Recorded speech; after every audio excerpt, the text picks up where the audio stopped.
అనుకుని ఛానల్ మొదలుపెట్టాను. నువ్వే నడిపించాను, మరి నువ్వే ఆడియన్స్ మిత్రులు లైక్, షేర్, కామెంట్, సబ్స్క్రైబ్ చేసేటట్టు. ఒక చిన్న గ్రామ పాఠశాలలో జెండా ఆవిష్కరణకు ఏర్పాట్లు జరుగుతాయి. పిల్లలు జెండాలు పట్టుకుని ఉత్సాహంగా ఉంటారు.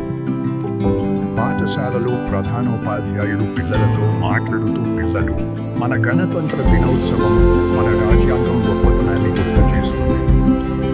ఇది న్యాయం, స్వేచ్ఛ, సమానత్వం అందరికీ హామీ ఇస్తుంది. మన దేశానికి సేవ చేయడానికి ప్రతి ఒక్కరూ ప్రయత్నించాలి. అశోక్ అనే బాలుడు కంగారుగా అడిగాడు, సార్, మన దేశానికి ఎలా సేవ చేయగలం?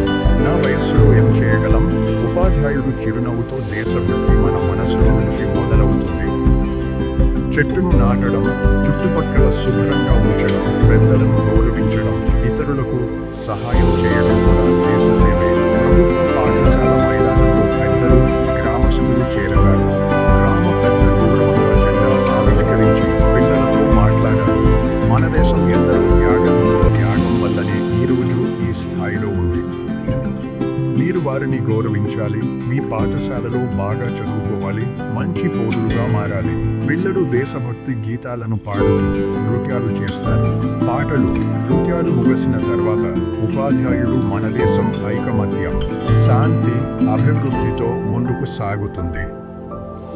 మనం న్యాయం, సమానత్వం, సత్యానికి కట్టుబడి ఉంటేనే మన స్వాతంత్ర్యాన్ని గౌరవించగలుగుతాం.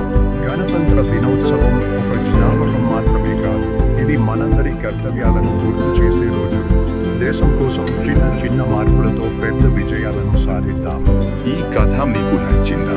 మరిన్ని కథల కోసం ఛానల్ను సబ్స్క్రైబ్ చేయండి.